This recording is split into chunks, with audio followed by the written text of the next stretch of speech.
అందరికీ జై శ్రీరామ్. మనం ప్రస్తుతం ఈ ఒరిస్సా పర్యటనలో 7వ రోజులో ఉన్నాము. నిన్న రాత్రి వైజాగ్ లో స్టే చేయడం జరిగింది. ఉదయాన్నే ఇప్పుడు వైజాగ్ నుంచి నర్సీపట్నం బయలుదేరాము. వాస్తవానికి మనం ఈ పర్యటన మొదలు పెట్టినప్పుడు మొదటి సమావేశం నర్సీపట్నంలో జరగాల్సి ఉంది. అయితే ఆ రోజు వాతావరణం సరిగ్గా లేని కారణంగా, స్థానిక పండుగల కారణంగా ఆ రోజు సమావేశం వాయిదా పడింది. అది ఈ రోజు జరుగుతుంది. ముందుగా మనం నర్సీపట్నం వెళ్దాం.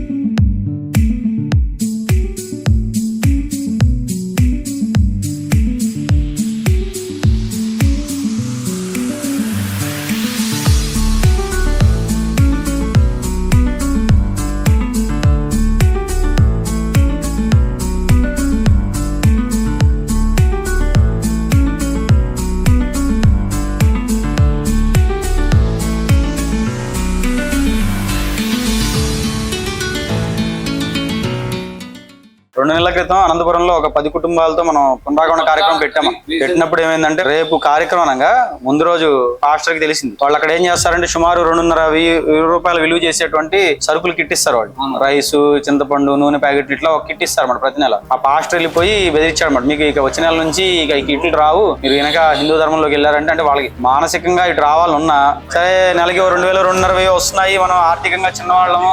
8 కుటుంబాలు ఆగిపోయినాయి. 2 కుటుంబాలు వచ్చి ఆ 2 కుటుంబాలతో కార్యక్రమం చేశాం. కానీ వాడికి ఎంత రీసోర్సెస్ లేకపోతే ప్రతి నెల అన్ని కుటుంబాలకి వాళ్ళు 2.5 రూపాయలు విలువ చేసే కిట్ ఇస్తారు వాళ్ళు. ఇట్లా చాలా చోట చేస్తున్నారు. అందుకే మనకు వాటికి రైస్ బ్యాక్ కన్వర్షన్స్ అని ఒక పేరు కూడా పెడతాం మనం. అంటే ఒకప్పుడు మన వాళ్ళు ఇలా లేరండి, స్వాభిమానం ఉండేది. ఎవరైనా తేరగిస్తా అంటే తీసుకునే వాళ్ళు కాదు, ఆశపడే వాళ్ళు కాదు. కానీ ఇప్పుడు మరి ఎందుకో మరి మన వాళ్ళు మరీ అంత.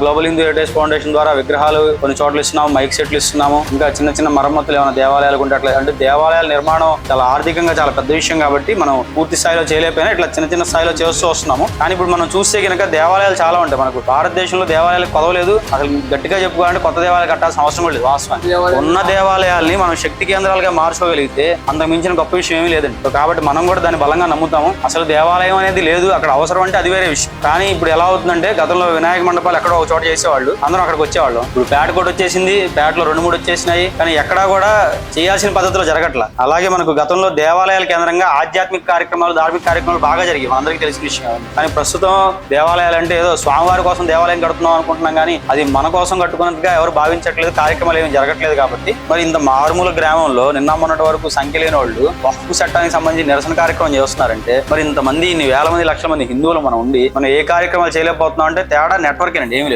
అసలు మనకి చాప కింద నీరు అంటారు కదా, వాళ్ళ వ్యవస్థ అంత బలంగా ఉంది. వాళ్ళ వ్యవస్థ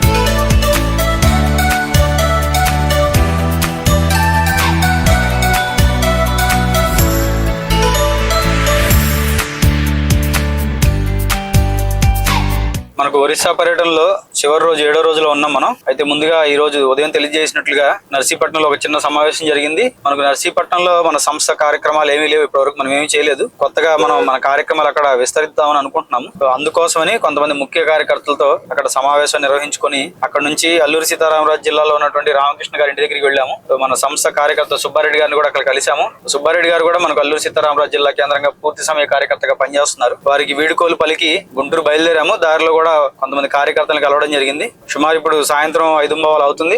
రాత్రి 10 గంటల ప్రాంతంలో గుంటూరు చేరుకుంటామని అనుకుంటున్నాను. ప్రధానంగా ఈ టూర్ లో నేను చెప్పాలనుకుంటున్న అంశం ఏంటంటే, మీ అందరికీ తెలుసు, మనం ప్రధానంగా ఒరిస్సాలో మన కార్యక్రమాల విస్తరణ కోసం వెళ్ళాము. వైజాగ్ నుంచి ఒరిస్సా వెళ్ళడానికి భువనేశ్వర్కి సంబంధించినటువంటి జాతీయ రహదారి ఒకటి ఉంటుంది. పూరికి కొంచెం ముందుగా మనం జాతీయ రహదారిని విడిచి ఒక రోడ్ లోకి వెళ్తాము. సో సహజంగా నేను ఆ రోడ్ లోకి వెళ్ళినప్పుడు, అంటే నేను బై రోడ్ లో పూరి వెళ్ళడం ఇదే మొదటిసారి. అటు వెళ్ళినప్పుడు నాకు ఏమనిపించిందంటే, ఆ రోడ్లు చాలా చిన్న రోడ్లు అన్నమాట. మనకు పల్లెటూరులో ఉండేటువంటి రోడ్ల కంటే కూడా చిన్నగా అనిపించాయి.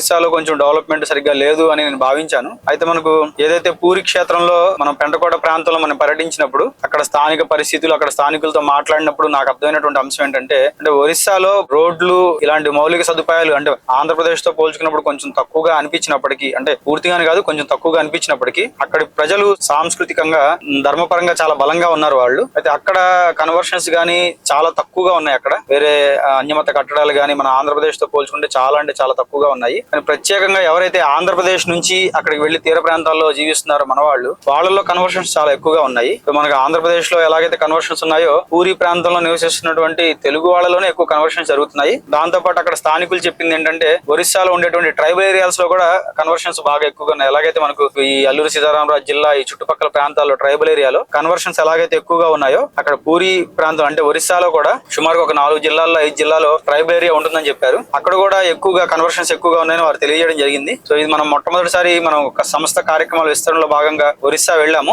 మనకు ఆంధ్రప్రదేశ్ శ్రీకాకుళం దాటినప్పటి నుంచి పూరి వరకు కోస్టల్ బెల్ట్ ఏదైతే ఉందో ఈ కోస్టల్ బెల్ట్ లో మనం వర్క్ చేద్దామని అనుకుంటున్నాము. సో వెళ్ళిన తర్వాత మన సంస్థ మిగిలిన సభ్యులతో కూడా మాట్లాడి అక్కడ కార్యక్రమాలని ఎలా విస్తరించాలి, ఏం చేద్దాం అనేది ప్రణాళికలు రూపొందించుకొని త్వరలోనే అక్కడ కార్యక్రమాలు ప్రారంభిస్తాము. దానికి సంబంధించిన అప్డేట్ త్వరలో మీ అందరికీ తెలియజేస్తాను. అందరికీ జై శ్రీరామ్, భారత్ మాతాకి జై.